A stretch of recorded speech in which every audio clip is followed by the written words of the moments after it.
All right. So here we go. That's good. Yeah. So, hey, guys. Well, I guess Leto, you're the only one here right now. Hopefully, the rest of them will show up soon. Well, welcome. As we wait before I get started, of course, we wait to see how many more people will show up here. How'd the rest of your stream go earlier? I was on there this morning, um, hanging out with you. So, um, how'd the rest of your stream go after I left? Auger.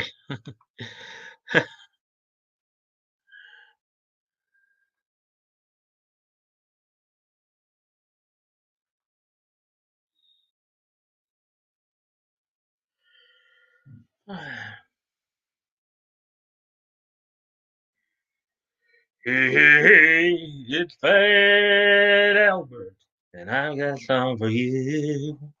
You're gonna let me see it too. We're having fun now with me and all the gang, learning from each other while we do our thing. Sha la la, gonna have a good time. Hey, hey, hey, la la la, gonna have a good time. Hey, hey, hey, la, la, la, gonna have a good time. Hey, hey, hey, la, la, la, gonna have a good time.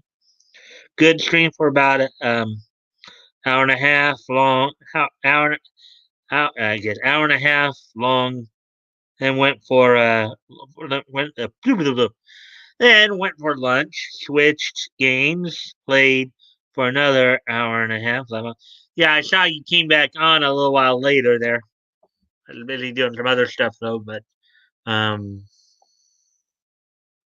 yeah. So you streamed twice in one day. That's pretty interesting. Lily, we have a third person just joined us. Hello, third person. How are you doing today? And as always, guys, if you can always remember to help me out with likes and shares, see if we can get some more people in here. That would help tremendously. Of course, if you like this content, anyways, see if we can get some more people in here. I'm off. Laugh out loud. I got the time. Laugh out loud. Yep. Now we went back down to two people. So,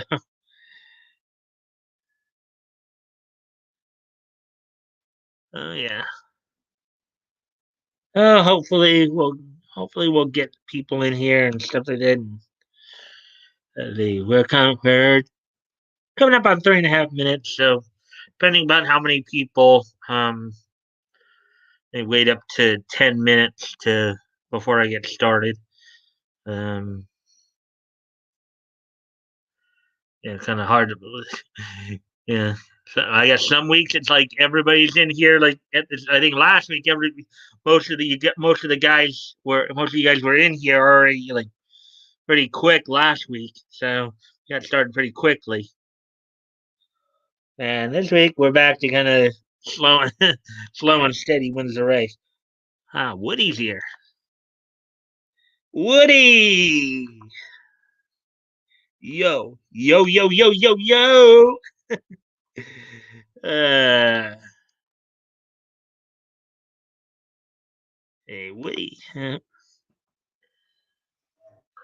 What would Woody do back in '62?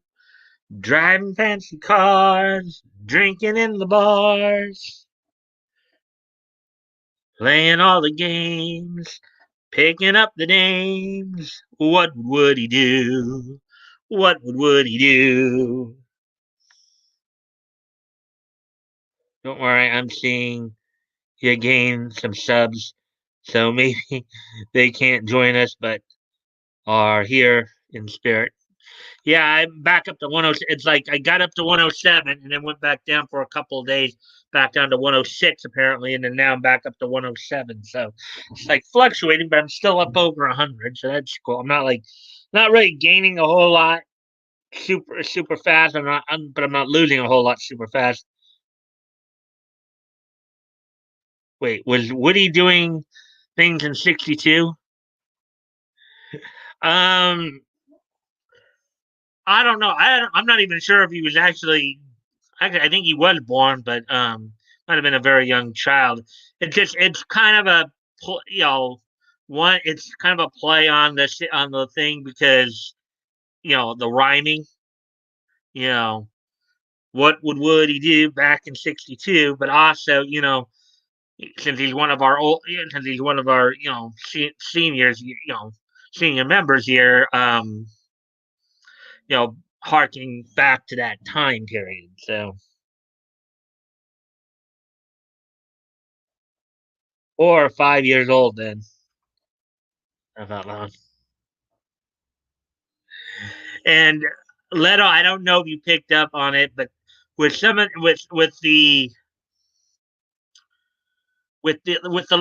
little song with the like little limericks that I have for some of the guys like Woody, like Batgoat, ATC, and Anonymity. They're they're like parodies or a little bit of actual songs. Like what would Woody do is kind of a parody of what would Jesus do. It's not, albeit it's not meant to be disrespectful or as much joking, just more the lyrical joke, as it were. Um, backup theme is kind of again like kind of a parody of the 1966 Batman theme. So that's all. I just make it kind of make it fun to make the introductions. I thought Woody was young, hanging out on monkey bars. Yeah, I remember monkey bars. I did my fair share of hanging upside down from those or crisscrossing them.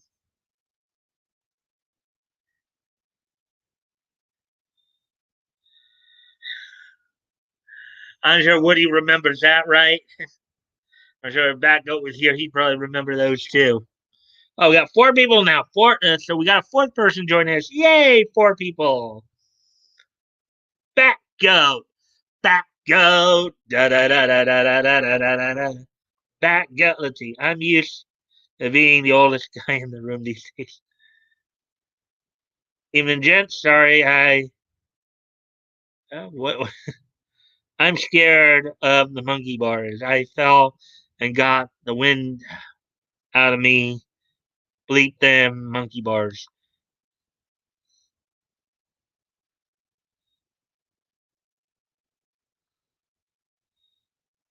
And playing in multi-user rooms for 28 years though. I'm on a tough level of Kingdom Rush, and I lost track of time. Uh, at least you're here, Batgoat. Hey, Batgoat. Back go da da da da da da da da da da da. Back go da da da da da da da da da da da. Back go da da da da da da da da da da da. Back go da da da da da da da da. Back go, back goat, back goat da da da da da da da da. Back goat, back goat, back goat da da da da da da da da da da.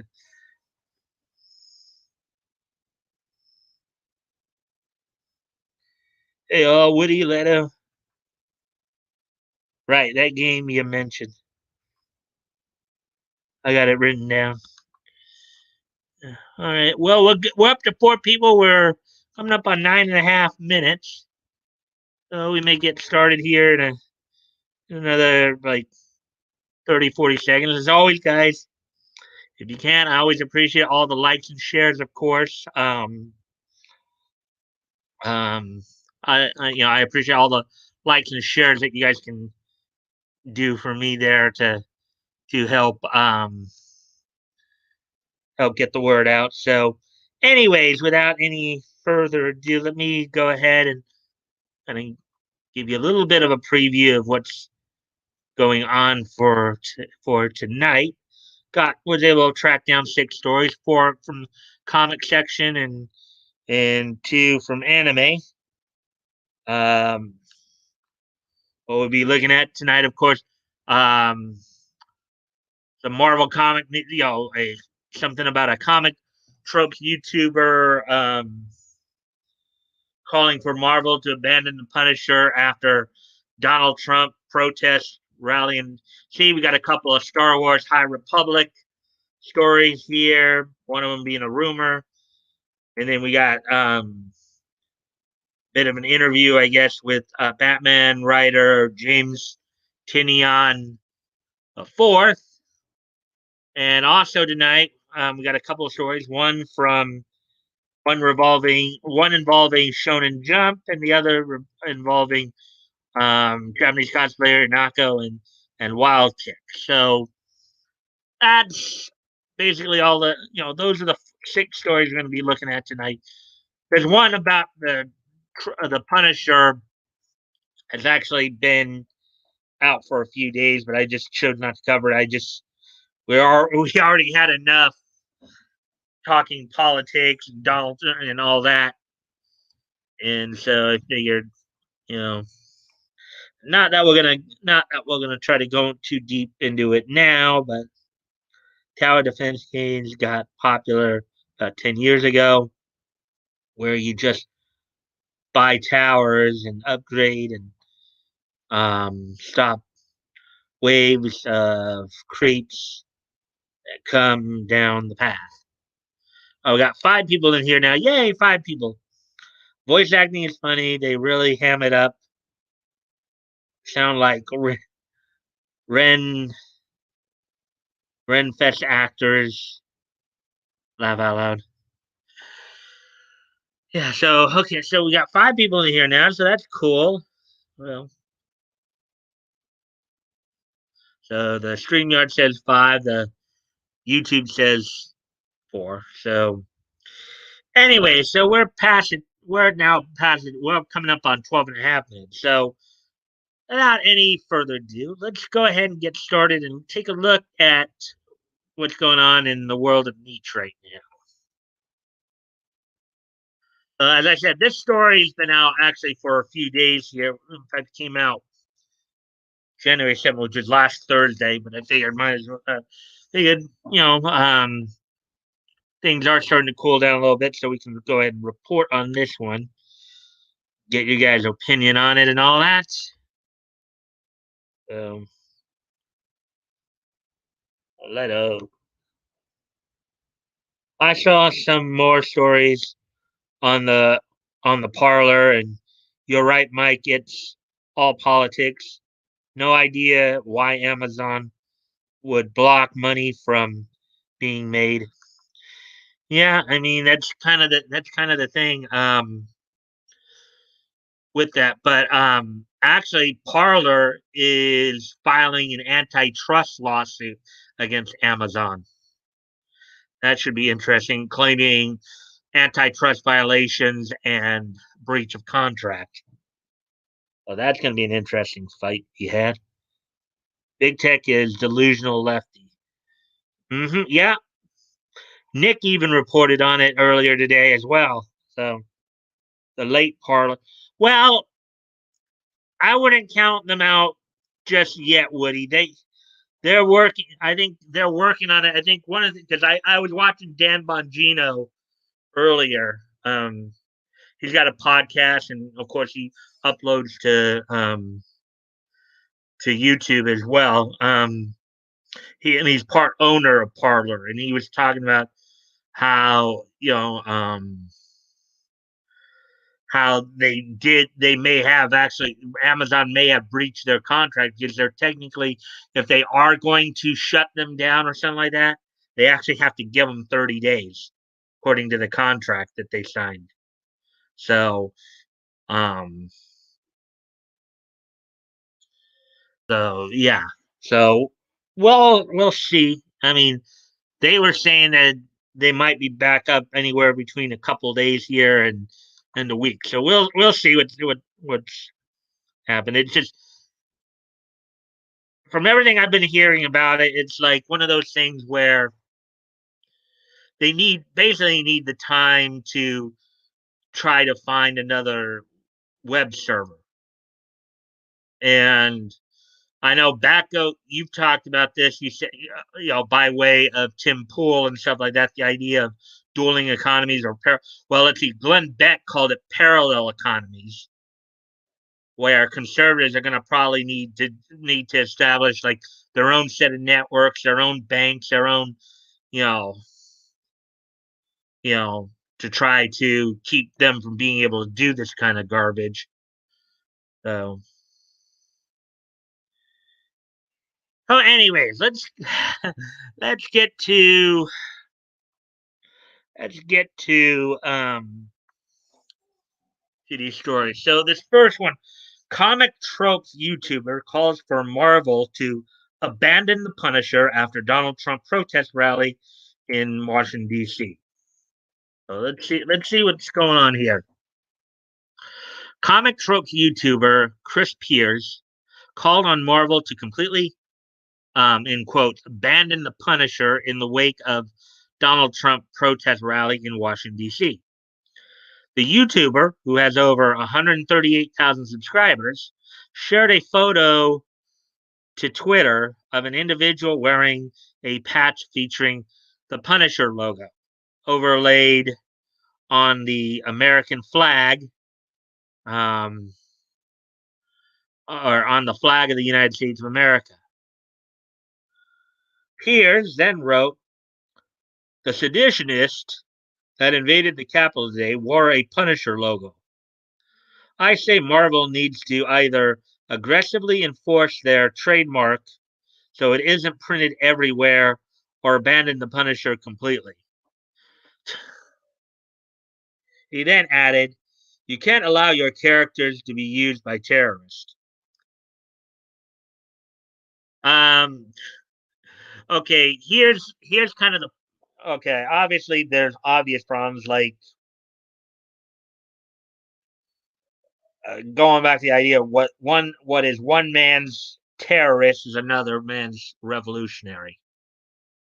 Okay, so it's a matter of perspective.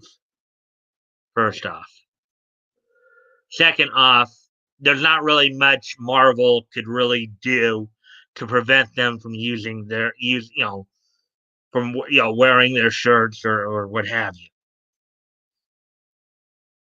Okay, just because you may have some people who will cross the line doesn't necessarily, and that's the whole thing here. They're saying that they're trying, like as we were talking about, as they've been talking about the last few days over the weekend and stuff, particularly on the more like Newsmax and the more conservative leaning, or what the left is trying to do here is they're trying to make it sound like Donald Trump said, "Yeah, go and burn the Capitol," which he did not say that. When he was saying fight, he meant figuratively, not literally.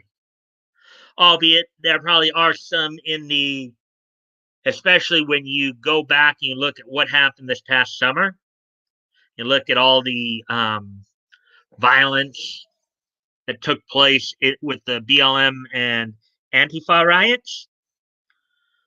I would say that there are probably people out there who feel that, kind of what's good for the goose is good for the gander.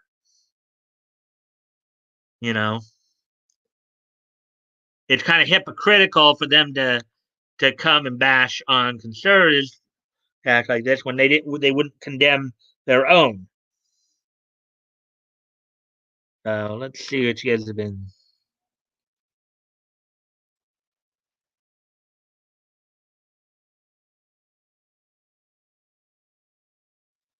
Oh, you guys have been really chatting it up.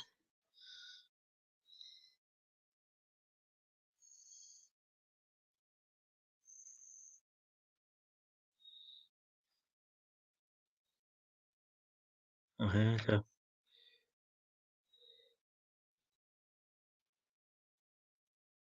banking for sure. Yeah, in response to dude's a moron. Next story. Well, we got to get through this one first. These psychos have no idea what sedition is. Stinking hypocrites. Again, this is all the left trying to take control. Okay, that's what credit card company would be on their side or would they make their own credit cards? Well, that's another thing. That's a possibility too. Again, a whole you basically, as Glenn Beck calls it, a parallel economy. I think Batgoat mentioned that Tim Pool's talked about it as well, like kind of a dual economy. Or 1984 is here. Words don't mean anything anymore. Yeah, the term Orwellian and George Orwell's 1984 have we're a lot of people are saying we're in it now. Money talks, baby. It will happen. Wait, Wonder Woman 2 was in 84, right? Um, the racists are fine with their criminal treason activity, though. Yeah. You know,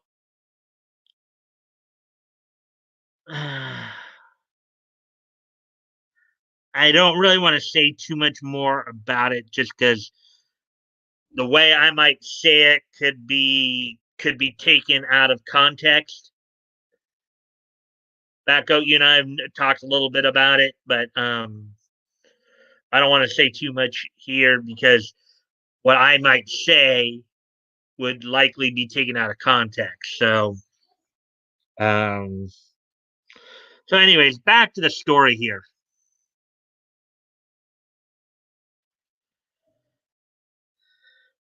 Let's see now. Piers then wrote, "Oh, okay, well, we read that part, and we read that part. Okay, then there's the sign of the tweet right there.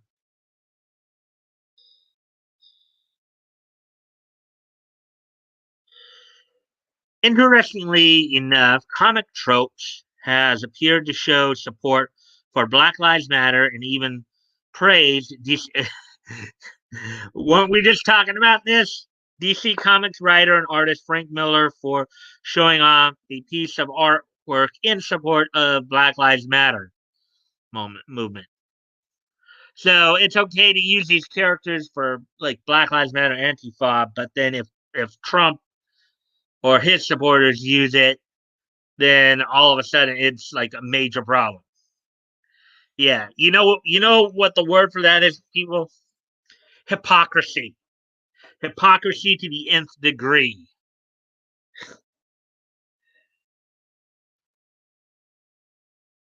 That's what it is. Hypocrisy to the nth degree.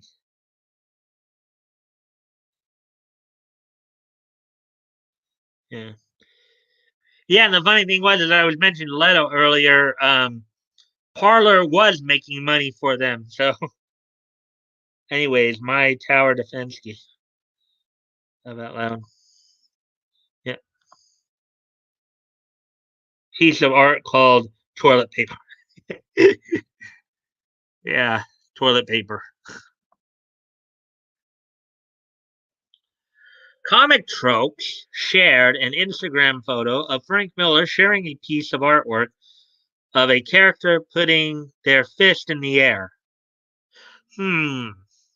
Now, Bat Goat Woody, you guys can probably help me out with this because you guys, granted, I was probably a baby when all this was going on, if I was even born at all. But I think you guys were raising up.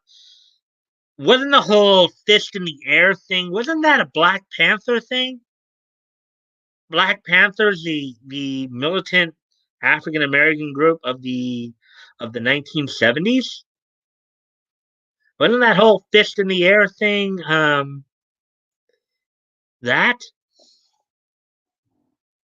you guys might know that more than I would, but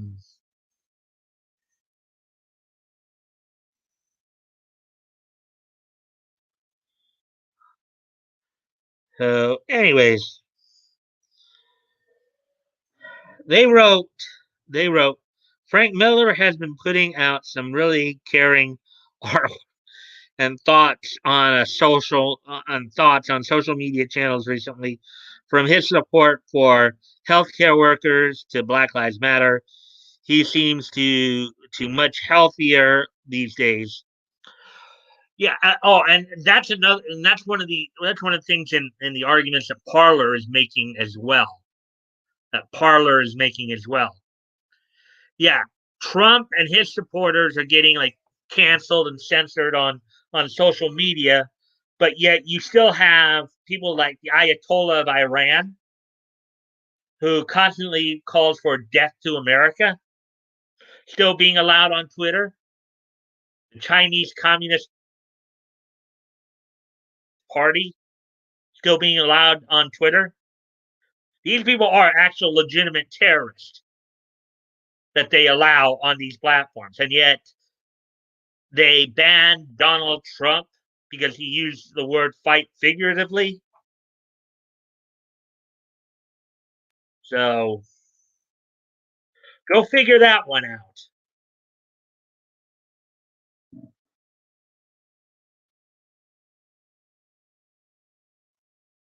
Yeah.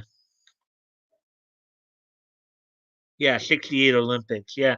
I knew it was Olympics. I knew like there was actually one of the Olympics, actually one of the I think one or two of the athletes actually did that.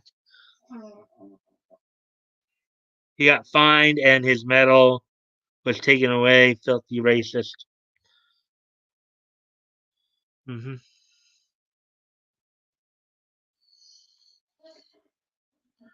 Black Lives Matter is an organization whose founders describe themselves as trained Marxists. Not only do the founders describe themselves as trained Marxists, now Marxism is basically the daddy of socialism and communism. Socialism and communism are siblings born of Marxism. So, and Marxism is named after the economist Karl Marx, not to be confused with the comedians not to be confused with the comedian Groucho Marx.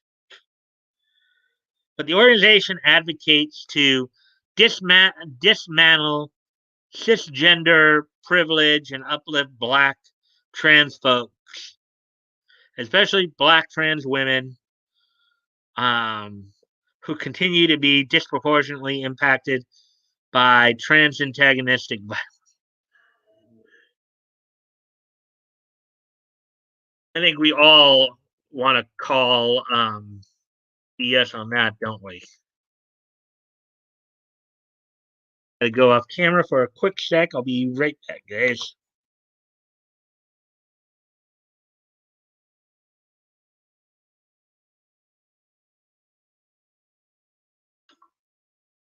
All right, I'm back.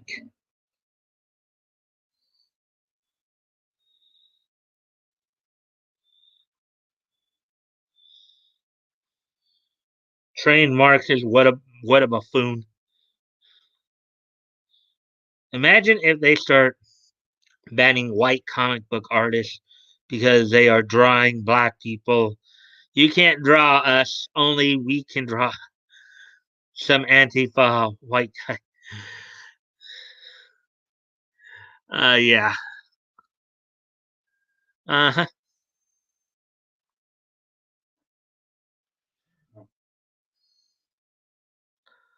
Let's see.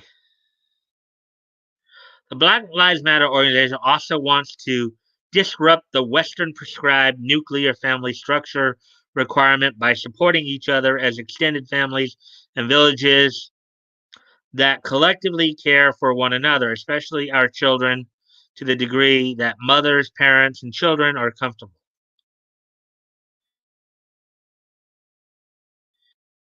Yeah, these are probably the people who definitely spare the rod, and why we have a whole generation. We have a good portion of a whole generation that has no sense or manners. The organization also advocates for defunding of police, of course, because eh, now, now here's kind of the stupid part of the whole defund the police argument. Okay, yeah, they want to defund the police because they don't want them enforcing laws against black people. But but they sure as hell want a whole lot of police, response if something like this riot happened at the Capitol. They would then they'd be on there, as long as the police kept the evil Trump supporters from getting into the Capitol, then they'd be like on the ground like, thank you, thank you. But if they're the ones doing the bad stuff and they're the ones facing the punishment, oh no, we got to defund the police. See the hypocrisy there? See the hypocrisy there? Or or they want full on Gestapo if you go out in public without a mask on, even if you are showing no signs. If there's no sign that you're contagious or that you are actually spreading it, they still want you to have a mask on. They sure as heck want the police then to be involved in that, especially if you're white. But if they're the ones doing the bad things, oh no, no, no! You got to defund the police, because black people are just black people as a whole are just so angelic, right?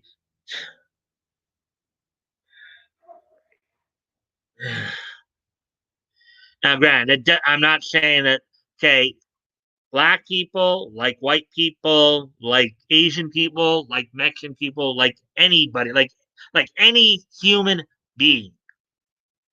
There are good ones and there are bad ones. And oftentimes the bad ones make the good ones look really bad.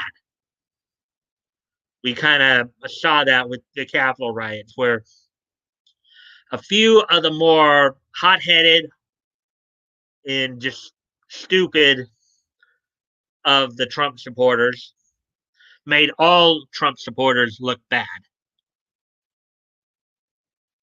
You know, and of course now the mainstream media and big tech and all the Democrats' allies are trying to seize this opportunity to kill the movement. So,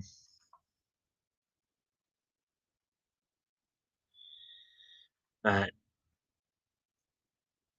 I wonder how they feel about defunding the police if somebody actually broke into their house to do anything and everything to them. Would they? Let's say somebody, anybody, could be anybody. Let's say somebody broke into their house and they wanted everything from the person living in the house. Okay, would they still be saying, it'd be kind of fun, not funny, ha ha, but funny, ironic if they go to call the police and there's basically a busy signal because they were ranting and raving about defunding the police.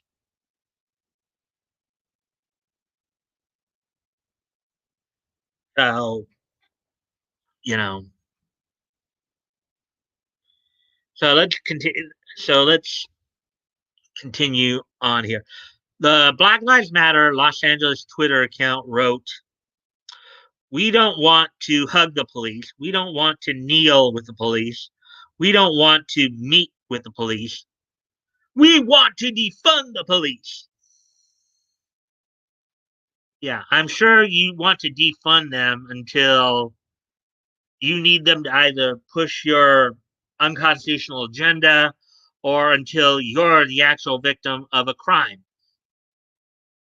You're not being victimized by the police, you're being victimized by a criminal. Then are you going to want to defund the police? In fact, if you really think about it too, here's another kind of stupid, funny scenario here that I guess their brains apparently missed. They they say that one of the reasons that they kind of, they organize BLM is because of all the, I guess, hatred and violence towards black trans people, right? They feel like, oh, black trans, particularly black trans women get, really get the really the bulwarks load of it. Okay. Well, here's something that you might want to ask. What are they going to do when one of these quote unquote bad people who hate black trans people want to just beat the you know what out of them? And then, they need help. And, police aren't there to help them because you're sitting there ranting and raving how you want to defund the police.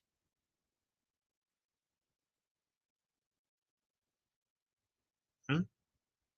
Hmm?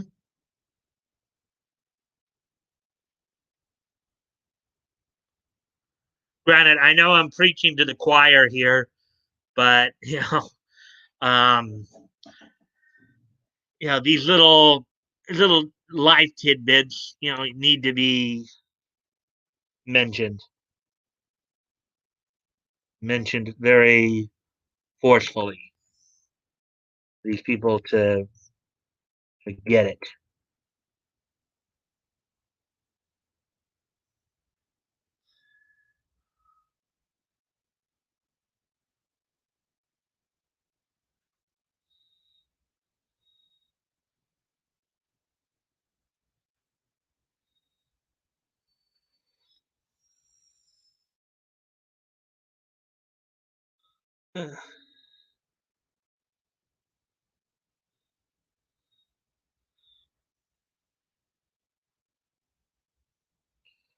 Yeah. So, anyways, getting back to the article here.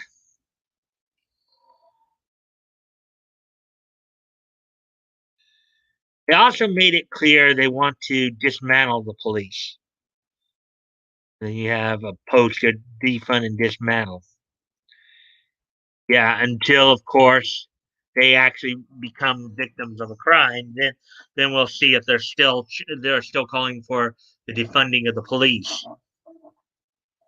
And it's not just the police. Patrice Cullors, the founder of Black Lives Matter, called on the dismantling of numerous federal law enforcement agencies such as ICE, Border Patrol, and DEA. Of course they did. They want anarchy. She stated, until and unless our leaders become signatory to the Breathe Act, to legislation that eliminates the federal government's ability to give multi-million dollar grants to militarized police forces, dismantles punitive like ICE, Border Patrol, and DEA, and use of surveillance systems being used to target protesters, and bans the use of police agencies to suppress political dissent. The Democratic Party of today will be remembered as a party of complicity. Complicity.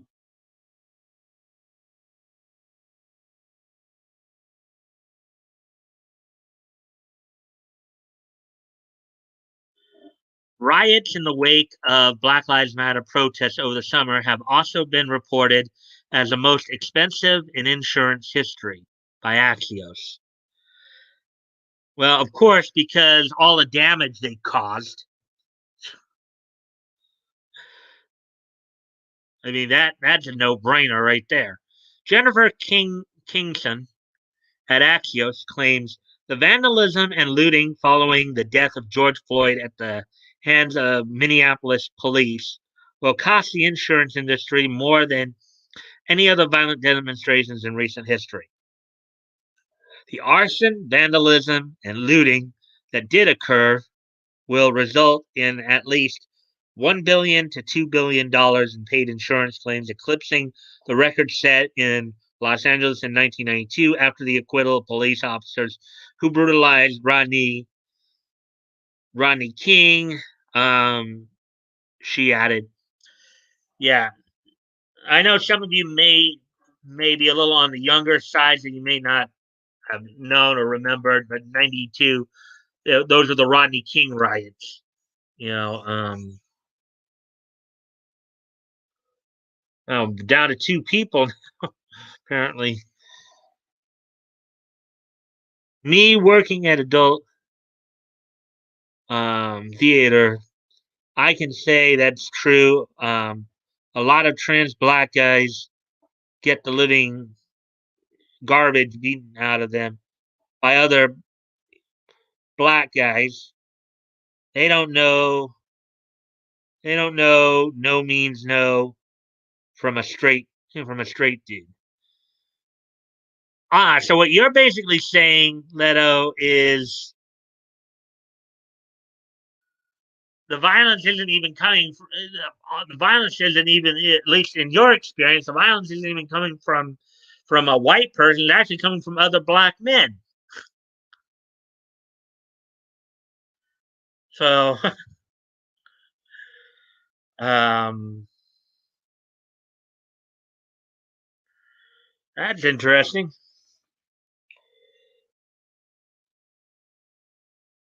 I mean, in some ways, you almost got to say that it almost sounds like they want to have their cake and eat it too.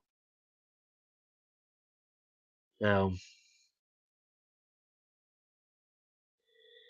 yeah, it looks like we. I don't know what happened. Leto is the only other person here with me. That goat, Woody, where'd you guys go? Ah,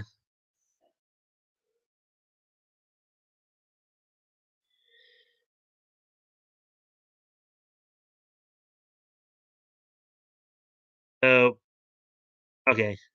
So there's a little thing here. Not only did it cause significant property damage, but one American News Network correspondent, Jack uh, Posabik, points out the Black Lives Matter riots during 2020 saw 30 plus people killed. So summer 2020, 30 plus people killed, 1 billion plus riot damage is most expensive in the U.S. history. British publication The Guardian reported that at least 24 individuals had been killed and that all but one were killed by fellow citizens. Mm-hmm.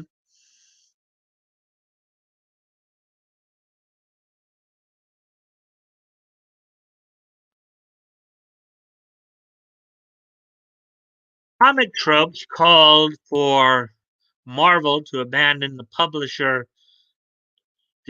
Punisher isn't unique or original. Canadian owned CBR published an article back in June 2020 by Hector Valverde titled Marvel Should Stop Selling Punisher Merchandise. Valverde specifically wanted Marvel to stop selling Punisher merchandise so it limits the police and military's ability to cop the Punisher into their public image.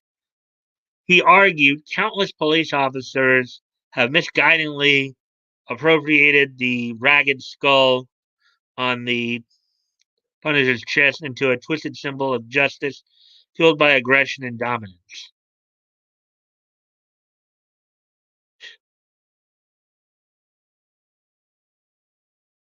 Mm.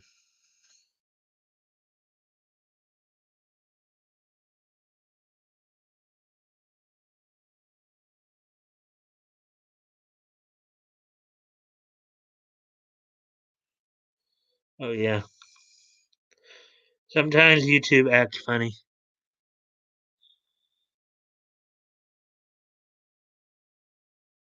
I at that. Here's still here there here. So it's just YouTube trying to bring you down. Well, I'm seeing only two on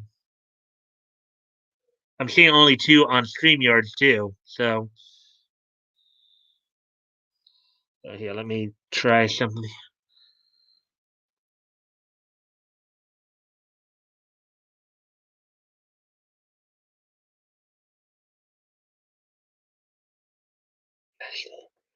Still here.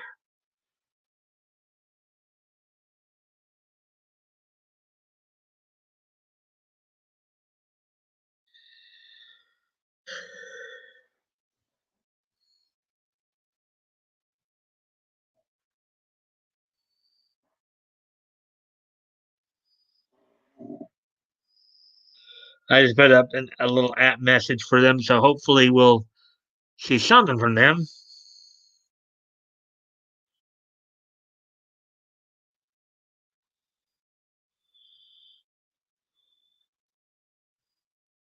Anyways, we continue.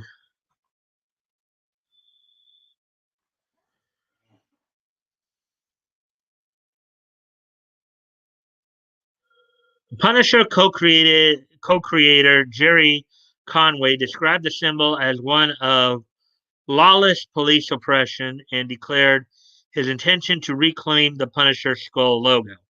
He wrote on Twitter, "I'm looking for a young comic book artist of color who'd like to participate in a small fundraising project for BLM to reclaim the Punisher skull as a symbol of justice rather than lawless police oppression. Respond and follow so we can BM."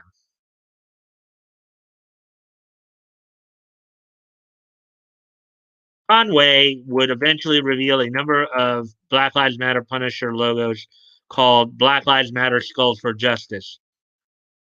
He explained that it's a collection of artist designed t shirts raising funds for Black Lives Matter by claiming a symbol of oppression as a symbol of justice. What do you think of comic throats call for Marvel to abandon the Punisher? Do you think Marvel will do it? It's kind of hard to tell if they would or not because we know Marvel has been known to be kind of very like left leaning. So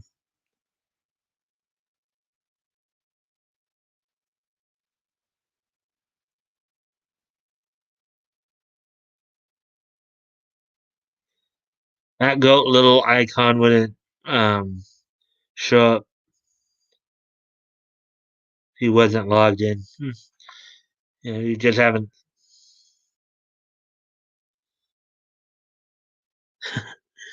Uh, yeah. So, anyways, that's all for that story. Um. So yeah. So let's see now. So let's see now as we get ready to move on to the next story here. With a lot of commentary to do for that one, just because of everything that's been going on. Um. Hopefully, I'll see we have moved on to the next story here. So,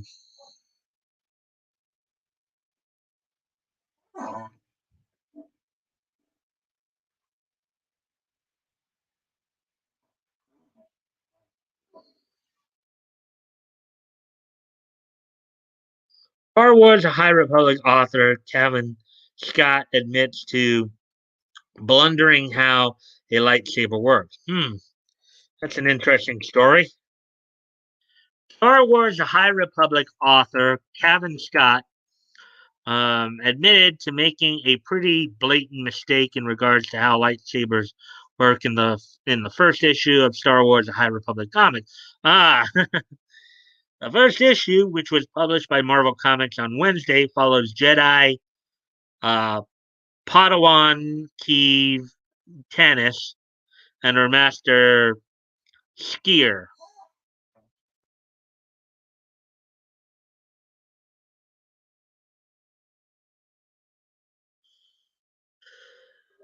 The two Jedi are training on the planet of Shuridan in the Republic frontier. After a quick skirmish, Skier challenges Kiev to climb the needles and obtain a Tithonian pendant that he hung at the top of one of the peaks. Everything appears to be going fine as she nears the top of one of the needles.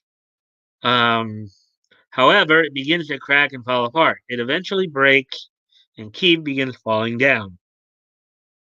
In order to stop her fall, she uses her lightsaber and pierces it through the needle. Magically, the lightsaber stops ripping apart the tree and breaks her fall.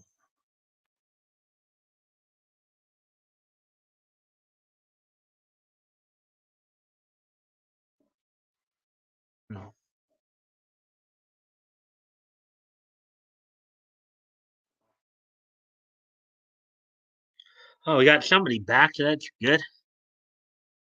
Back up to 3 now.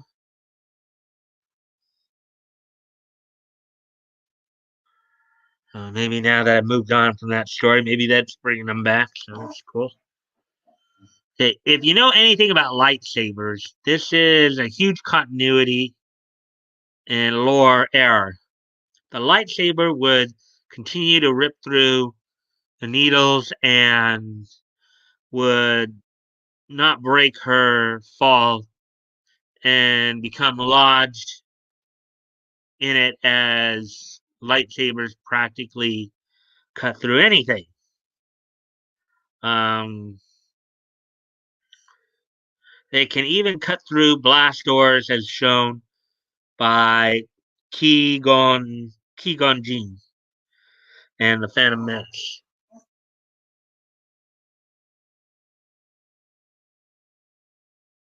Excuse me a moment. I go off.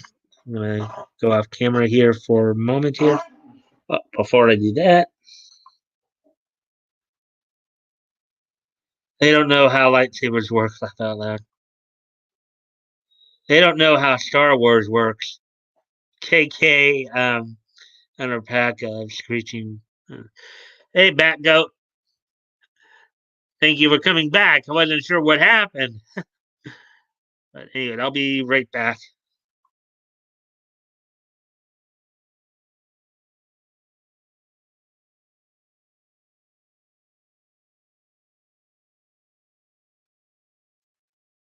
Right, I'm back.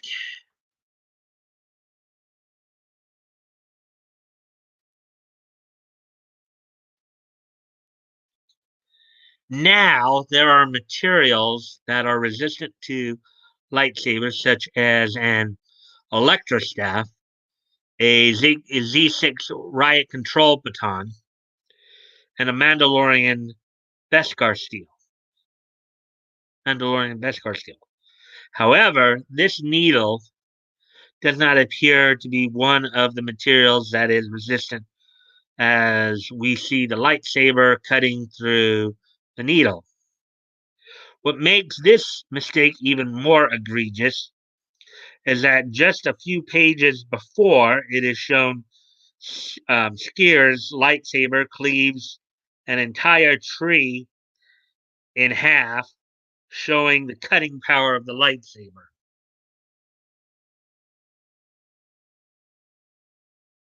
Writer Kevin Scott would own up to the mistake on Twitter.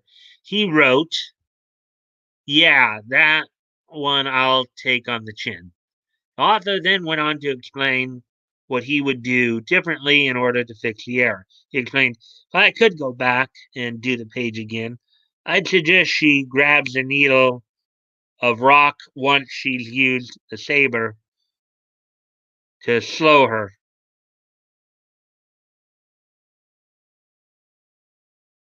He continued, "Putting my fix it hat on, you could suggest that she increased the density of the blade's containment field in a similar way to those EU sabers, where you could adjust the length of the blade, but I doubt it would take her weight um, for so long, unless, of course, she was using the Force."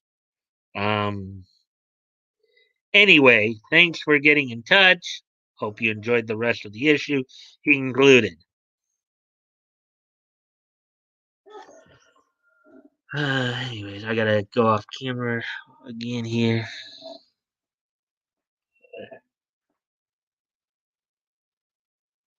Let's take a lot on the chin. Yeah, maybe he does.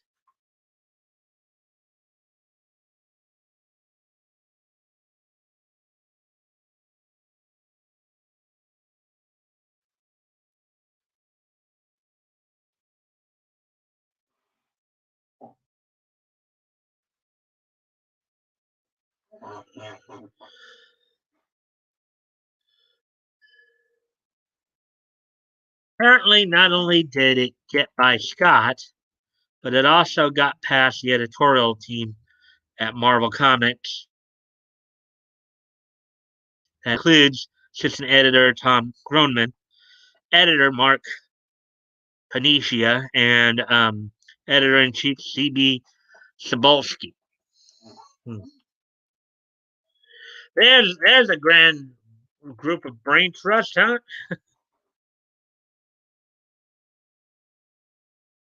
Yes, here is a. One has to wonder what they are getting paid for if they didn't catch this glaring lightsaber error. On top of all this, this is the beginning. Well, this is what happens when you hire woke people. This is what happens when you start focusing on hiring woke people instead of hiring competent people. So, on top of all this, this is the beginning of the High Republic Publishing Initiative, a publishing initiative that was announced almost a year ago, back in February 2020. But we know Lucasfilms had been working on it for much longer than that.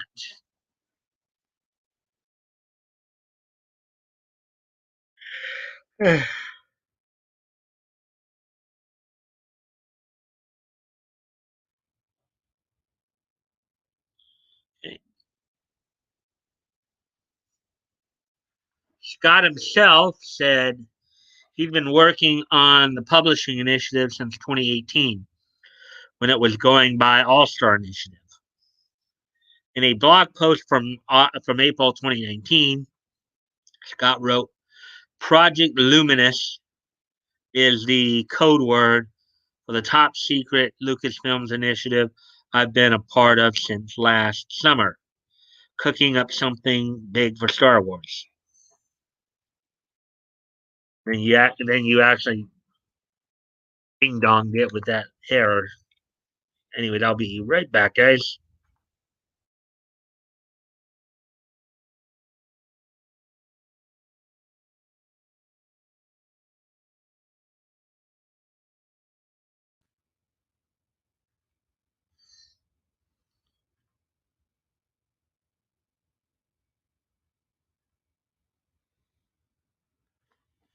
He went on to reveal he was recruited into the project by Lucasfilm Publishing creative director Michael Sigling during the San Diego Comic Con 2018.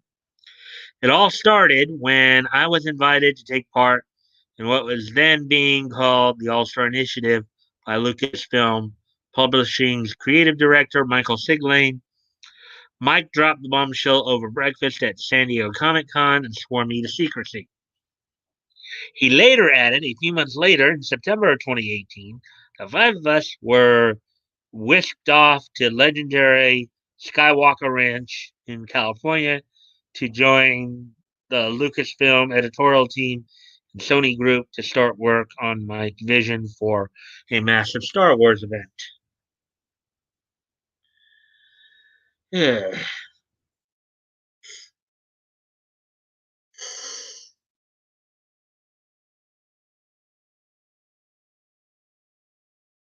Give me one more time, guys. I'm going to go off camera for one more time here, hopefully.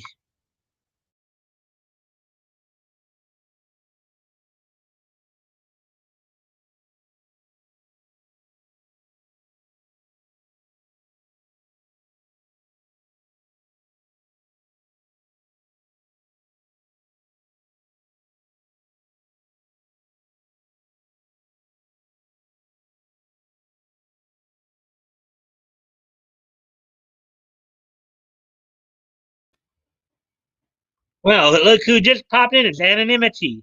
Anonymity. Anonymity. Anonymity. Anonymity.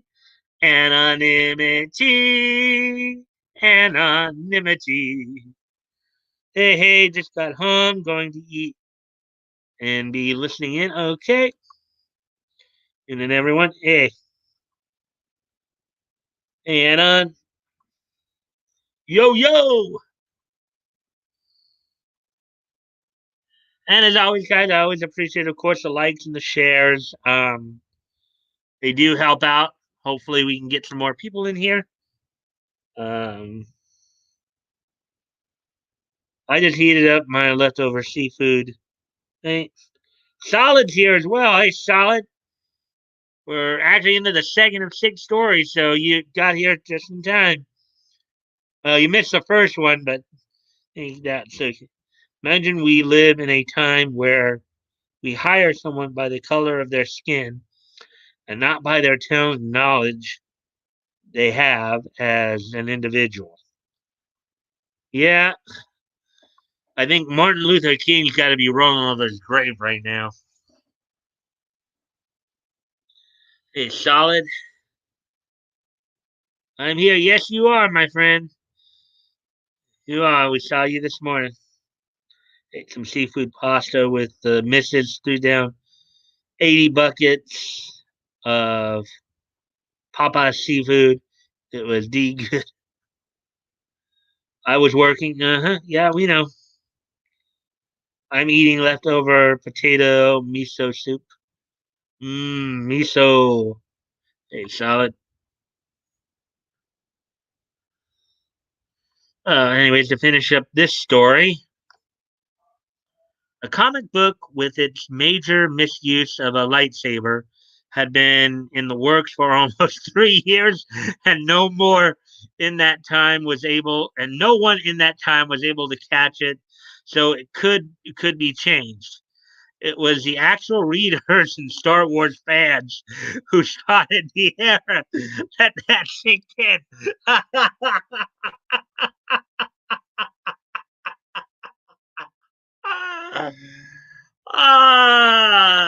Woke.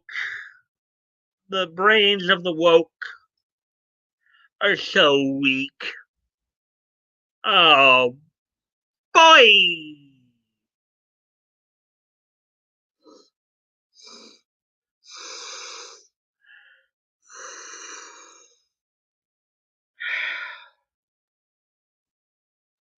This is just another example that the people at Lucasfilm don't really care about Star Wars. Yeah, that's probably true.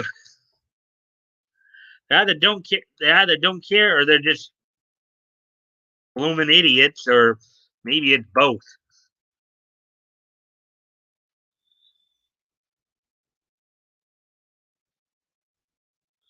Nice. hmm Wait. What did I just come into? Um. So the previous story, anonymity, was that previous story that we were just talking about was in regards to the Star Wars: The High Republic. So the comic just recently came out. I guess some fans actually discovered an error that nobody who'd been working on the book for like the last 3 years did, in which they made some kind of error in regards to the mythos surrounding the lightsaber. So Mike was crying with that chuckle. Yeah. Ew.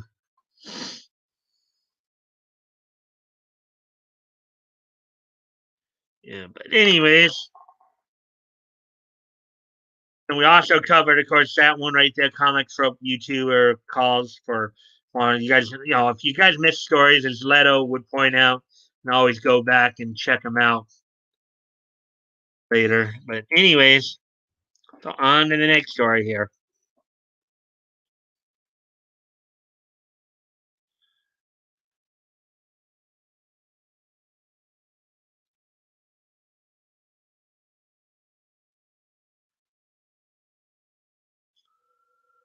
So as we get into this next story,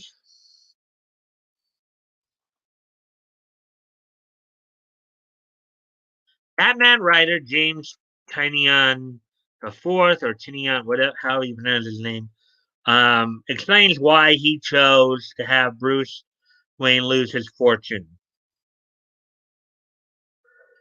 Batman author James Tynion IV has explained why he chose to have Bruce Wayne lose his fortune, an event which has had serious ramifications for Gotham City and the world of Batman following the conclusion of his recent Joker War storyline.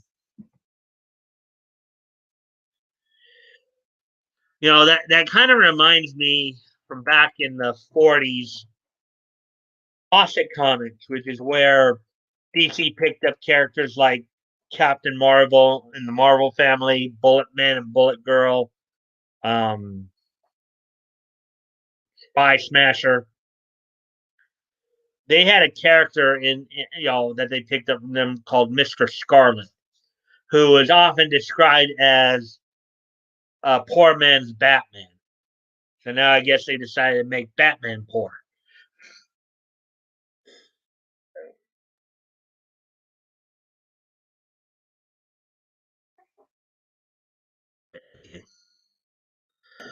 Okay, so here's where we'll start.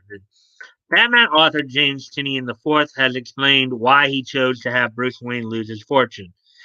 An event. Oh wait, actually, we did read that part. Never mind.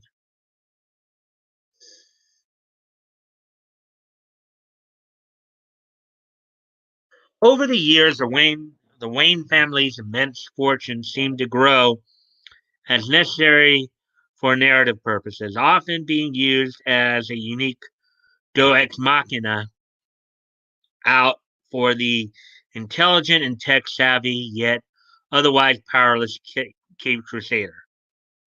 As Ben Affleck's version of the character so famously said in Justice League, that's that's Batman's power. He's rich.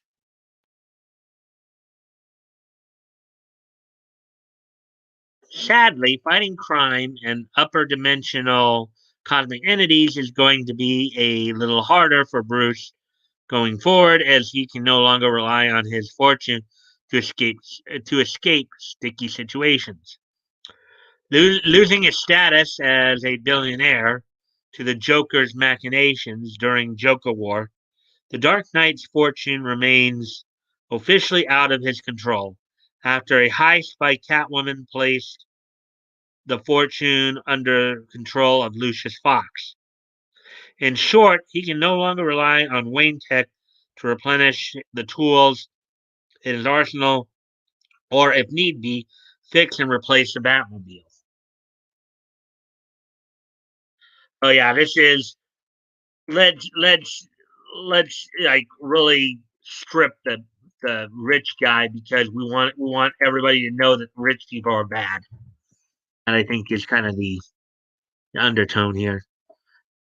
Tinian explained in the end year round edition of his personal newsletter why the Dark Knight found himself in such dire straits under his guidance.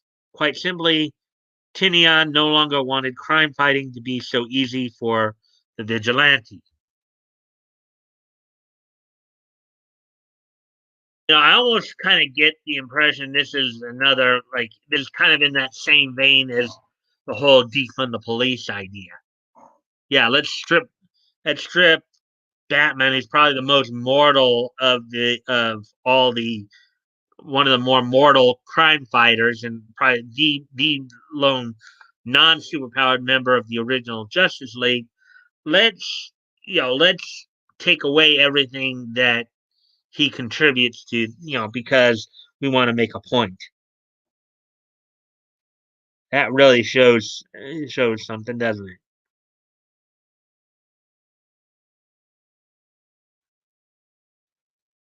it? A poor Batman.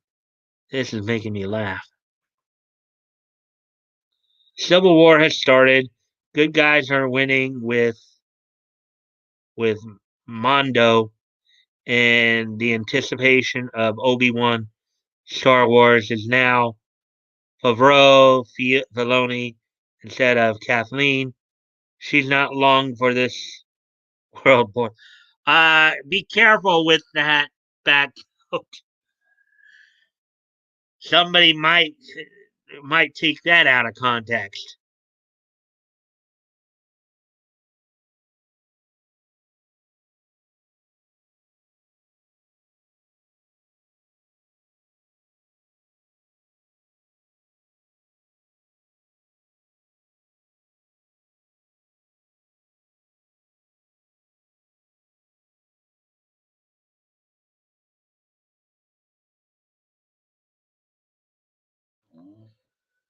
I think I generally have an idea of what you actually meant there, but you never know what some people might say about it.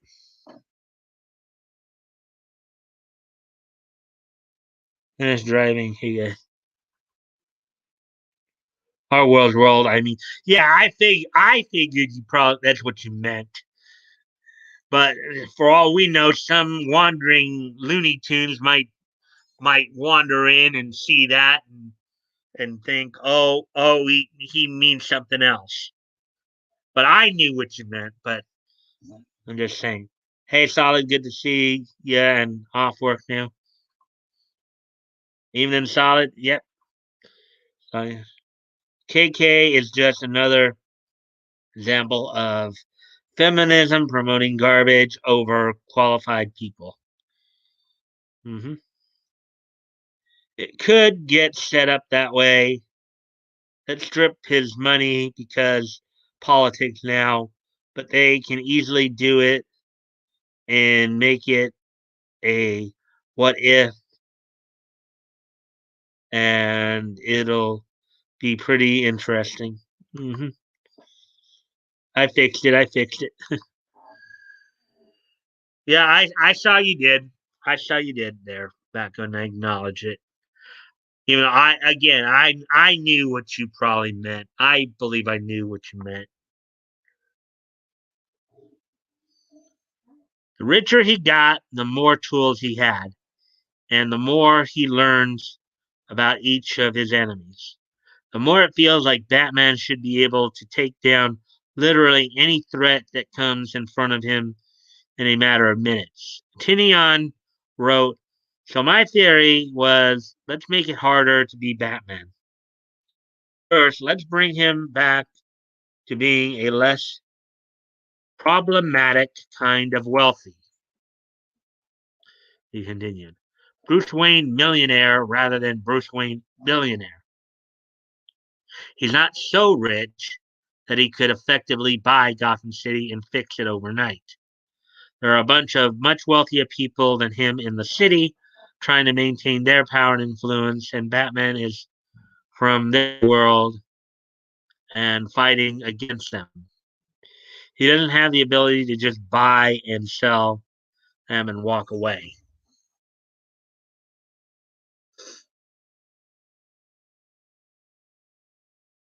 What's more, Bruce's new limitations give him something extra to overcome in his mission to defend the city. Batman remembers every day that it used to be easier than it is now. He has to push himself to new levels because he will not give up Gotham City or his mission, Tinian said. Tinian also admits that another motivator, and perhaps the real reason for Wayne's financial downgrade, was that he got tired of deconstructionist stories in which Batman seemed to fight himself in a way. If Batman is the most powerful force in Gotham, the richest man with the most resources, whose best friend runs the police department, then all the stories you tell about Batman become deconstructionist stories about Batman effectively fighting himself, or stories about Batman deconstructing himself and his mission to the unexplained. Hmm. He added, there have been a lot of great stories like that, but Batman came to exist because in a Gotham City without Batman, more children would become orphans and nobody else would do anything to stop it. Christopher Nolan injected a similar twist to the mythos in The Dark Knight Rises when Bane and the League of Shadows hit Batman where it hurts by taking Gotham's financial district hostage, hacking it to trade stocks in Bruce Wayne's name, then rendered him almost penniless.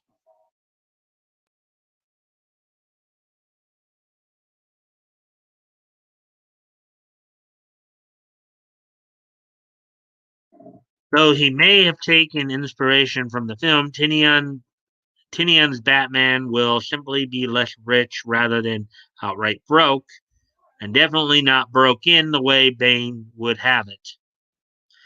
And as everybody remembers, Bane is the one who actually broke Batman's back in the 93 storyline there. Tinian's Batman will soldier on after the end of DC Future State in Batman number 106 on March 2nd, one of the few survivors of DC's massive line cut, which revealed by December solicitations will see reduce of their Bat family dominated offerings to just over 40 books.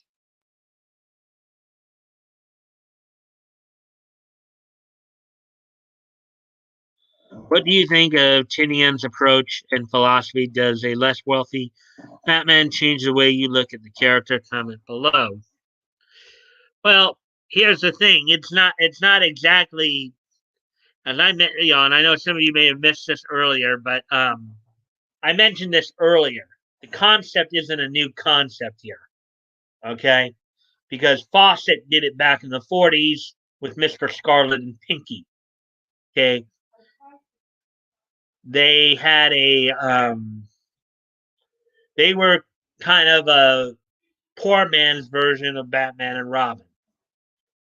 Okay, in what was considered on Earth S, Mister Scarlet and Pinky were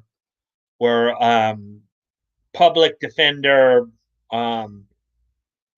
Brian Butler and his ward Pinky. Okay, and they were obviously they didn't have the resources Bruce Wayne did, but they would fight crime much in the same manner as Batman would. Just didn't have all the neat gear to back him up. So this is not exactly a new concept. It was actually done before.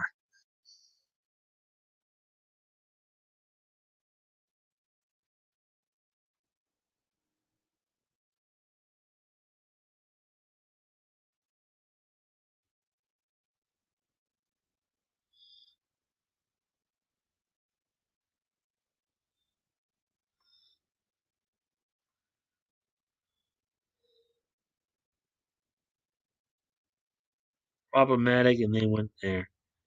Of course. Where do they keep getting money to sponsor this?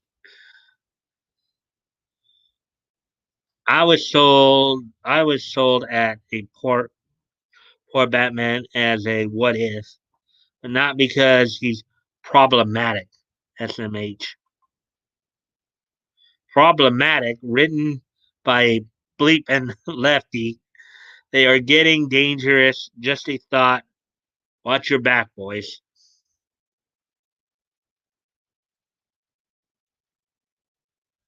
Hmm.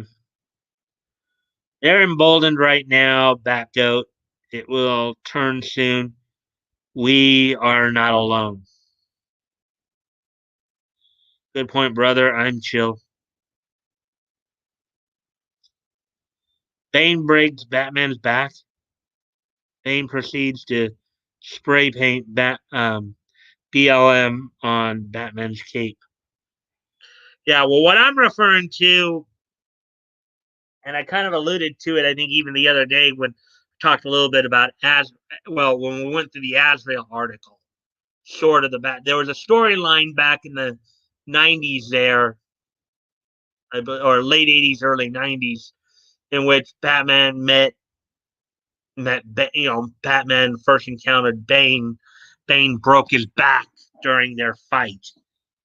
And so while he recouped, he needed to have somebody replace him. It was Azrael, in the order of Saint Dumas. Pendulum always swings back. Oh, dude. When it comes to business, Biden has been pretty capitalist. I'm not sure what's going to happen in the long run with PC culture, Um, there's already growing backlash. Yeah,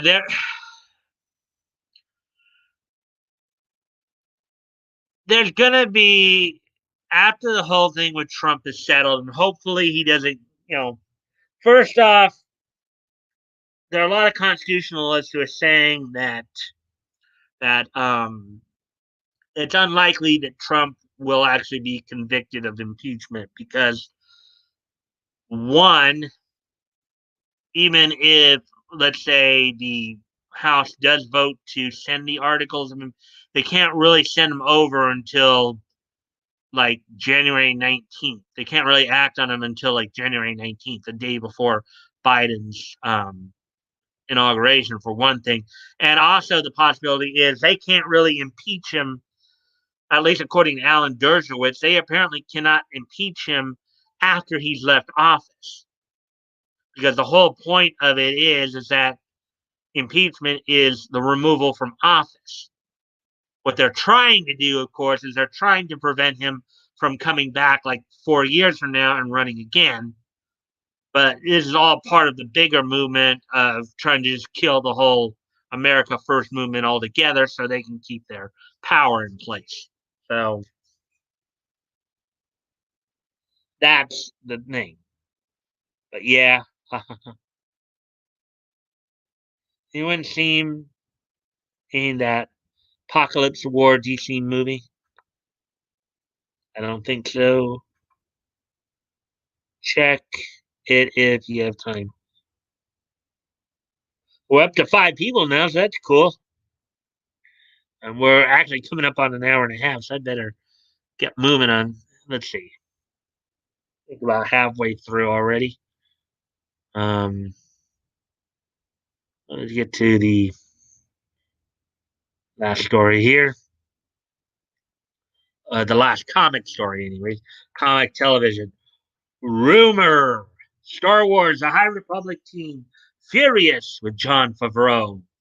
The Mandalorian and Luke Skywalker. A new rumor claims that Lucasfilm Story Group that was involved in the newly launched Star Wars The High Republic publishing initiative are unhappy with Jon Favreau, The Mandalorian, and Luke Skywalker. This new rumor comes after the publishing initiative featured fundamental mistakes about Star Wars in the first issue of the High Republic comic book series, which we, of course, just read earlier this evening. We were just talking about that. Anyway, I gotta go off camera for just a quick sec. I'll be right back, guys.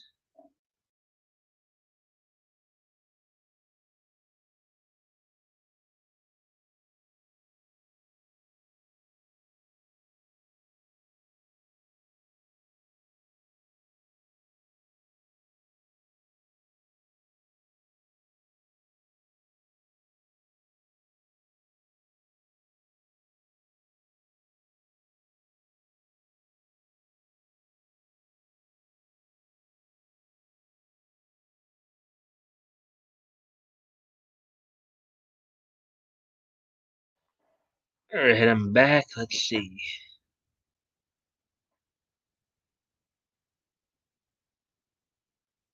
Okay, looks like we did have somebody come in that's new. Let me just get through some of these chats here real quick.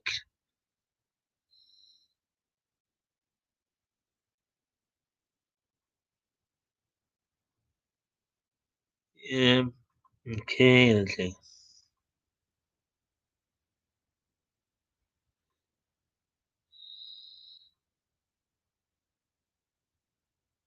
And then, okay, let's see.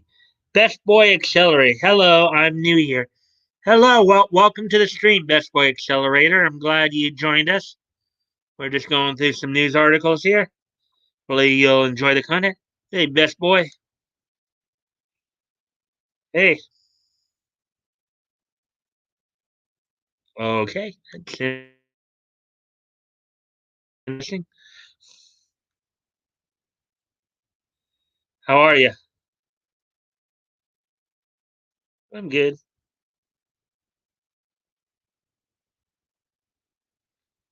Hello, best boy. Welcome. No idea why I added W to hello. I don't know. Maybe you just accidentally hit it there, Bad Goat. Hey there. I saw you left a comment on one of the vids. What did he? Are you saying he left? Okay, he left on one of my vids. This is the first time I've actually seen him. Um, Enjoy the stream. We just chat amongst ourselves about pop culture and comics and anime and politics. Feel free to jump in. Yeah, you're pretty good. Low key comic geeks. Yeah.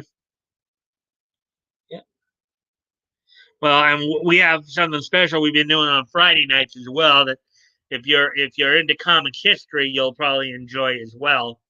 So now it seems like we're dropping people again.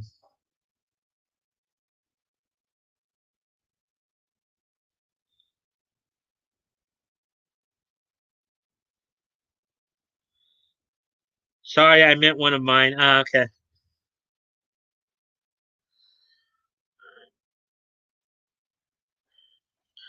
That first issue saw Jedi stop their fall using a lightsaber wedged into a spire. The lightsaber would continue cutting through the spire as it is not made of material like Mandalorian Beskar steel that can resist a lightsaber. Okay, so now I get that. Making the mistake even more glaring is just a couple pages before it. They do indeed show a lightsaber splitting an entire tree in half. So now even some of their own are getting upset with them about their stupidity. Oh my goodness. Not only did the issue feature the significant error involving a lightsaber, but it also features a one-armed Trandoshan, despite Trandoshans having the ability to regenerate limbs. Hmm.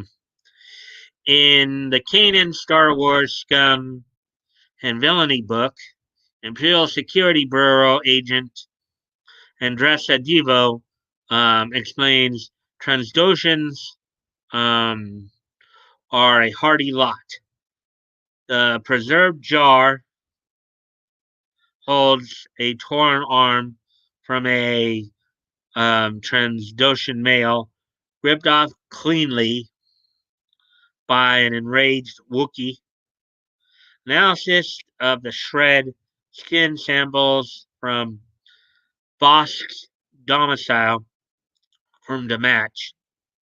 He since regenerated that arm. Looks like the old lizard can more than a punch and return to the fight.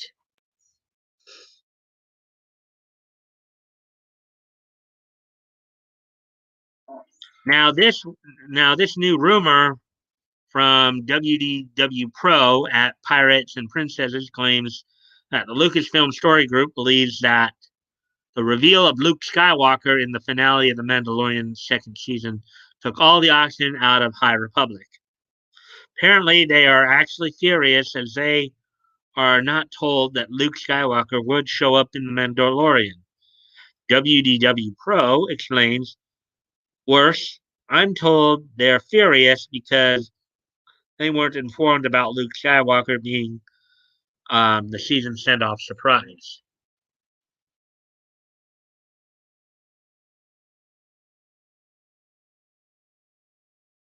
Cooper goes on to claim this fury is why individuals like Pablo Hidalgo decided to go after the fan base following this. Of course, when they get critical, let's jump on the very people that we're trying to sell to. That's always a good idea, right?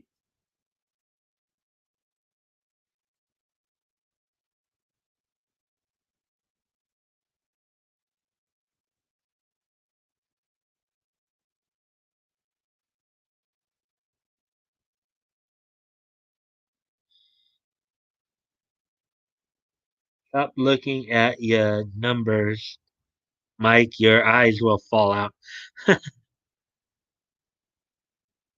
True. Just let it come. Yeah, I know. I know. One of these days he's gonna be huge, and we're gonna be like, "It's cool, Mike. Gotta stop counting. Start the show." Ah, ha ha ha. Uh, You never count your money. When you're sitting at the table, there'll be time enough for counting. When the dealing's done, sure backup knows that where that's from, right? You gotta know when to hold on, know when to show them, know when to walk away, know when to run. You never count your money. When you're sitting at the table, there'll be time enough for counting. When the dealing's done. Yeah, and everyone will have wrenches, except me. Um, that'll be an inside joke. That's a good one. Boo, Pablo, the gambler, right? The gambler. Love that movie. That's another one of my favorites. Anyways, back to the story here. Um, the scooper goes on to claim this theory is why. Um, oh, okay, we read that part. He then makes a bold statement that the Lucasfilm Story Group feels the Luke Skywalker reveal was a betrayal of Kathleen Kennedy because they and Kennedy are not getting credit for anything. I think as that goat alluded to earlier, I think a lot of Star Wars fans feel Kathleen Kennedy is all of what was wrong with some of the recent Star Wars stuff. WDW Pro believes that Hidalgo and other Lucasfilm employees going after fans for emotionally reacting to Luke Skywalker's return created a full blown public display of two visions at Lucasfilm. They probably got exposed and didn't like that they got exposed. Excuse me one more time here. Sorry, I gotta go off camera again.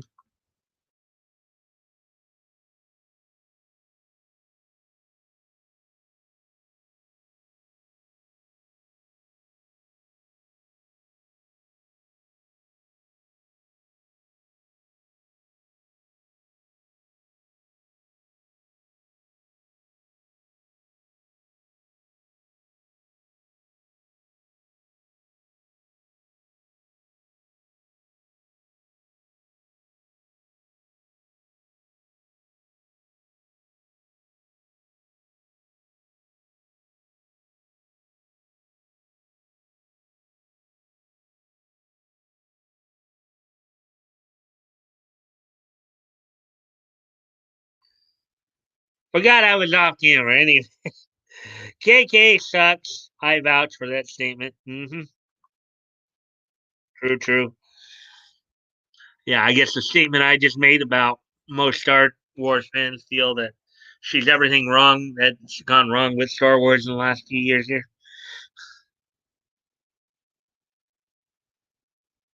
The Scooper previously detailed that there was a civil war brewing inside Lucasfilm over control of Star Wars.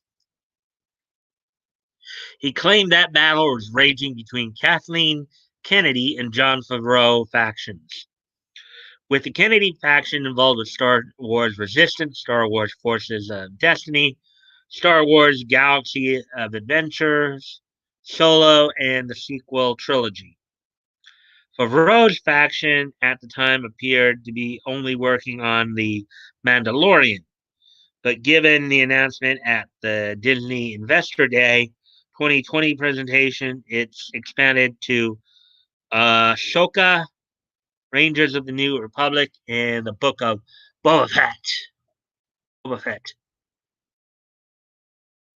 Its public display of the alleged civil war from people like Hidalgo was allegedly sparked meeting and discussions about how to manage the public relations situation.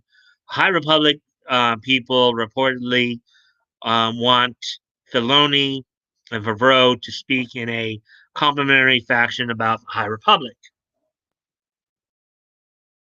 In other words, they don't want the specter of a civil war over them. However, it appears that Disney executives are behind Favreau's vision as they put money behind The Mandalorian and its spin off shows.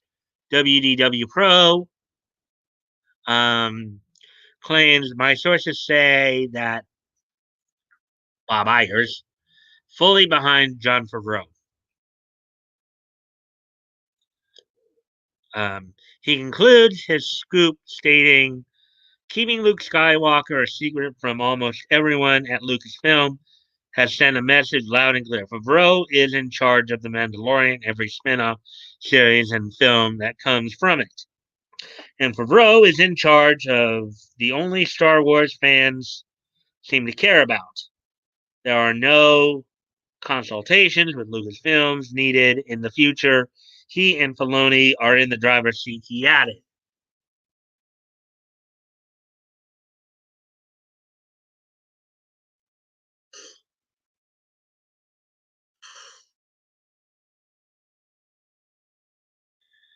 While WDW Pro claims that Favreau and Filoni are in the driver's seat when it comes to The Mandalorian, Kathleen Kennedy is still president of Lucasfilms. And an excerpt from the Art of Star Wars, The Mandalorian Season 1, shared to social media by Twitter user Stephen Wayne Art, makes it clear that Kennedy was the one who put Favreau and Filoni together to create The Mandalorian. It reads, on September 25th, John Favreau replied to Kennedy's email gauging his interest in a live action TV series, expressing interest in Mandalorians, a subject Filoni also wished to explore further. Bro and Filoni, sharing a mutual history in Mandalorians from their time on Clone Wars, were reunited by Kennedy to collaborate on the subject in the November 14th meeting at the Kennedy Marshall Company, culminating in the creation of pitch art that same month. It continues. The excerpt then adds Filoni quickly fed sketches of potential moments in the series to Doug Chiang's Lucasfilm art department. And then this looks like the statement they're talking about there.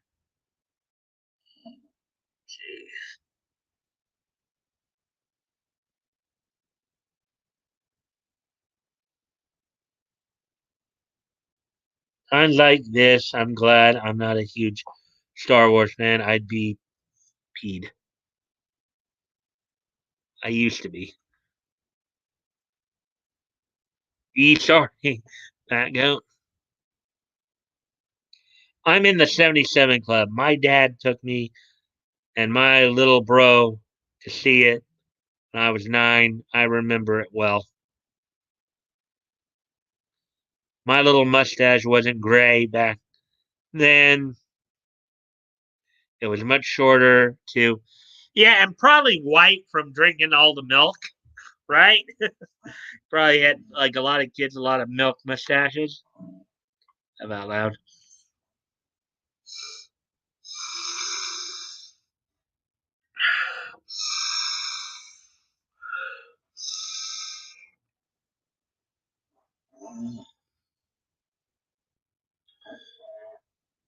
Wow, hour and 41. This is gonna have to be the last story of the night. We really on the commentary side of it went long on the other stories.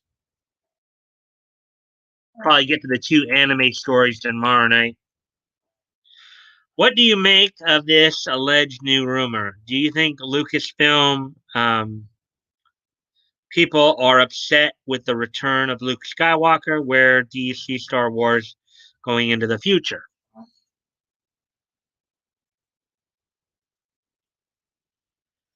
All right. So, you guys have any more comments to make on it? It's We went pretty long on some of those stories. So we're already at the hour and 41-minute mark. So, um, might be wanting.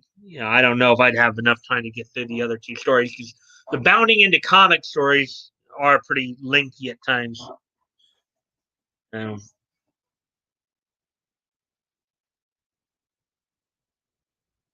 KK has a white mustache too, but I see no milk. Uh, you have to kind of wonder, right?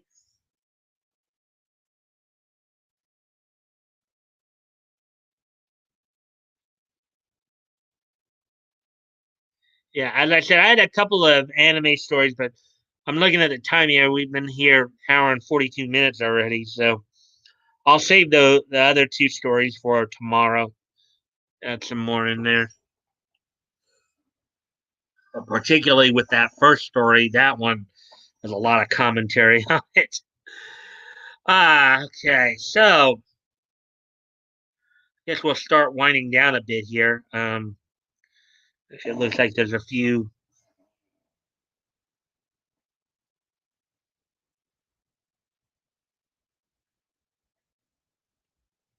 stupid booby force t-shirt, dumb coffee fetcher.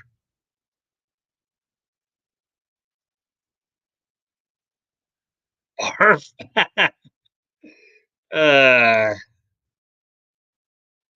they were good stories, Mike. Laugh out loud.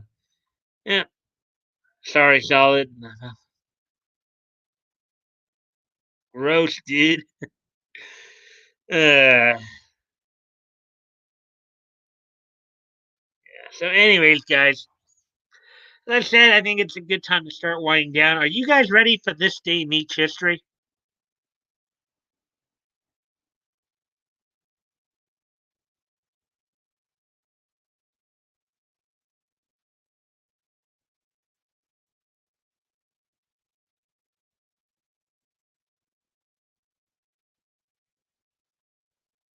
History. My bad, best boy. My humor can go there. Yeah, best boy. We're pretty cool here. We we kind of like to go through the niche, what's going on in the world of niche, whether that's anime, cartoons, comics, manga, pro wrestling. Hope you enjoy the content. I hope to see you back here. Um, as we're about to wrap up here. And this segment of what I do is called "This Day in Nietzsche History." It's sure Nietzsche's up, Nietzsche King. Yeah, hey guys, that's Leto's nickname for me now, Nietzsche King. He was calling me that this morning on his stream. I'm the Nietzsche King now. Nietzsche up. Okay, so with Best Buy, what we do, like at the end of my streams, or towards the end of my stream, I do what I call is this day in Nietzsche history. Kind of take a look back in time to see like what's happened on this day in the world of Nietzsche. Anime, cartoons, comics, manga, pro wrestling. It could be release dates of classic titles. It could be premieres of classic cartoons or movies. So I hope you'll check it out and hope you'll enjoy it. No toys came up with that. Oh, toys did? That works. Toys takes credit. Yeah, I just kind of wonder where he is tonight. But hopefully he's doing well. So, anyways, so without no further ado, let's take a look. Today is Monday, January 11th, 2020. So let's take a look back at this day in Nietzsche history. Um, and our first stop is going to be going back just 10 years ago today. On this day in Neat's history, 10 years ago today, from the BJCC in Birmingham, Alabama, the WWE would have its NXT event there, in which in the main event you saw Johnny Curtis defeat Ted DiBiase. Now this is Ted DiBiase Jr. I believe they're talking about, not the $1 Million Man. This is his son, who at the time was in developmental. And then Connor O'Brien would defeat Byron Saxton. So on this date from the BJCC in Birmingham, Alabama, NXT program was held there, in which Johnny Curtis would defeat Ted DiBiase Jr. and Conor O'Brien would defeat Byron Saxton. That happened in the world of professional wrestling. And of course, you'd see Alberto Del Rio, Dolph Ziggler, R-Truth, and Brodus Clay and Maurice all serving as basically cornermen for some of the wrestlers in this.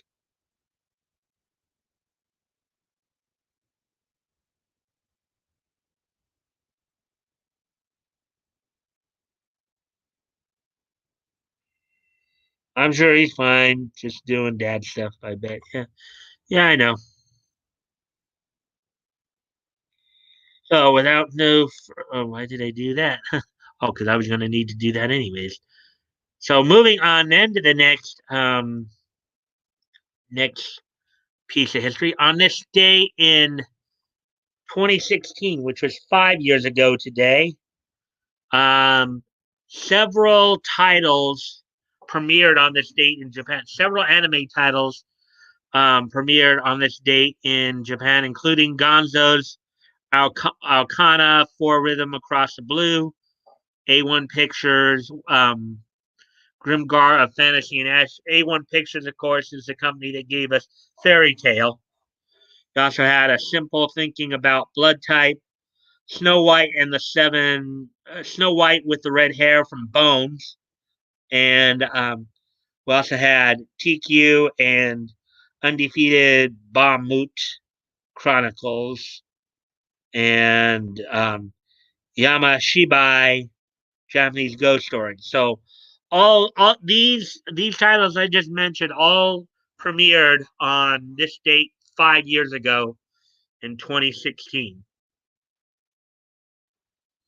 Um, the one that I most heard about, of course, Snow White with the red hair. Um,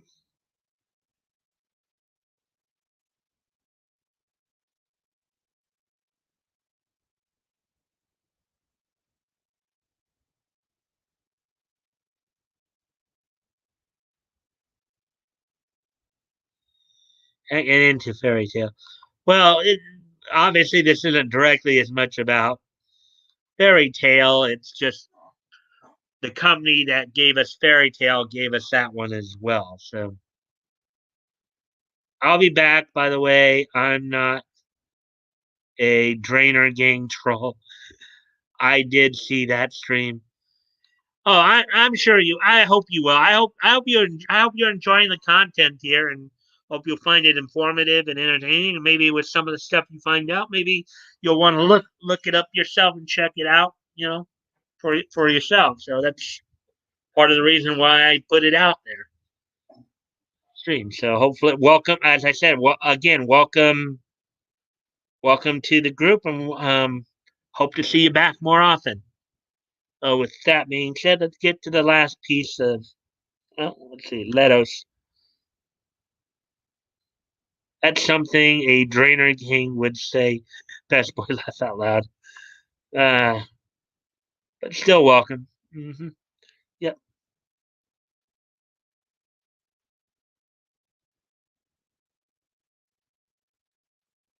I was wondering, is Woody?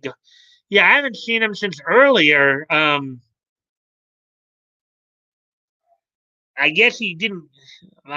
Maybe he did this. I thought he and Batgoat had disappeared earlier, but then Batgoat came back. But I guess he was kind of sour on the first story I talked about. Um, in regards to Marvel's, there was this comic trope guy on YouTube saying he suggested that Marvel um just do away with the Punisher because apparently some guys, the riots were guys who were involved in the Capitol riots were wearing the symbol on their shirts or something like that. So YouTube acting weird, dude. Oh, what is the YouTube? My is the stream acting up?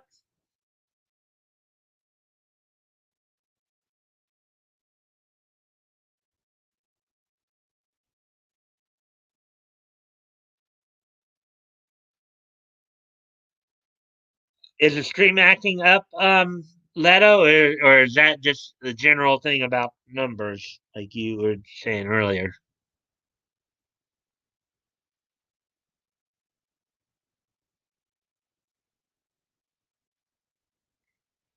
No, no, just it says people aren't on when we are. Oh, eh. Bunch of stupid people trying to blame stuff on things they hate. Remember that Eagle Eye Cherry song "Save Tonight"? Yeah, I do remember that song "Save Tonight." Fight the break of dawn, come tomorrow. Tomorrow I'll be gone, save tonight. I remember that song, but I don't know what that has to do with any of what's going on now. But unless you say think something in the lyrics is a commentary on what's going on now.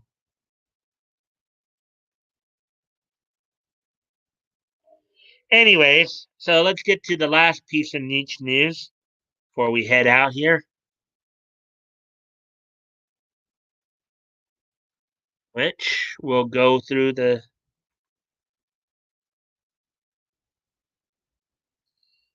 OU report on that. They tried to ban the song back in the day over the shootings.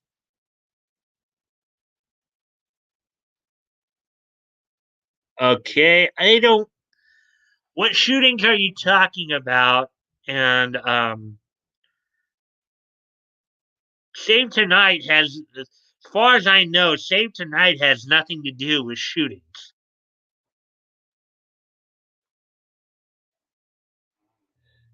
I think there was another song that they were trying to do that too. That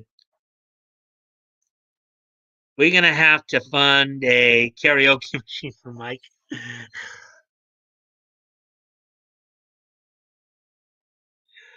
Uh, yeah, probably back when I was some of your guys' age, when I was a little younger, I would go out to karaoke bars and stuff. I don't do really much anymore.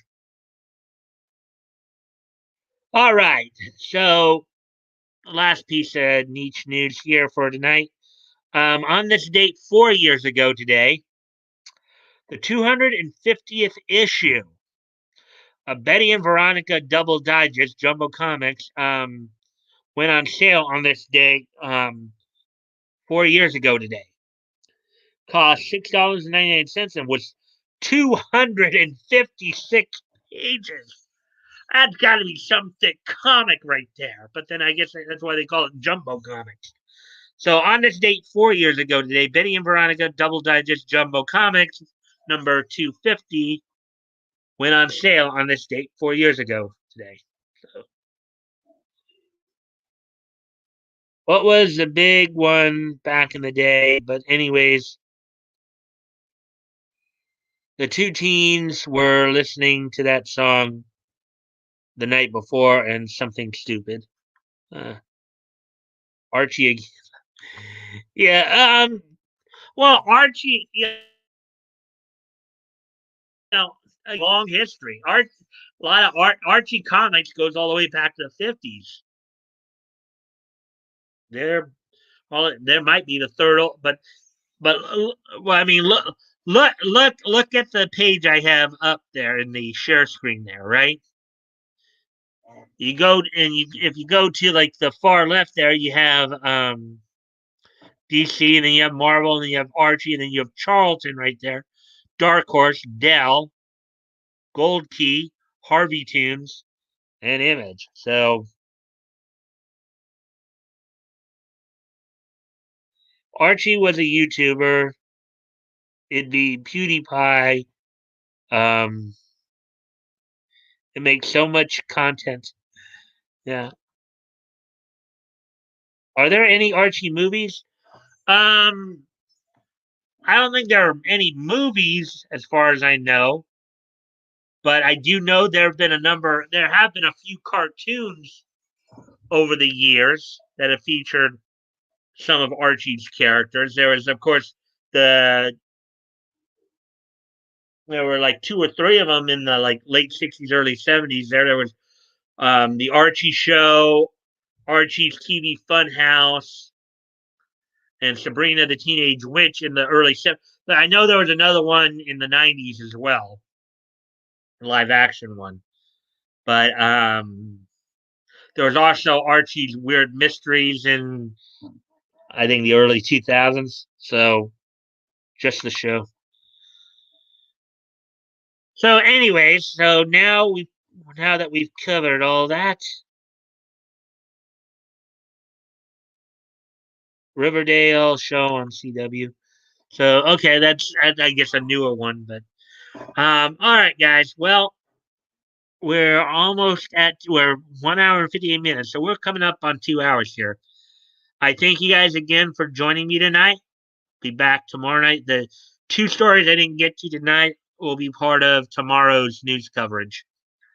Um, so I look forward to seeing you guys tomorrow night, and I will talk to you all later.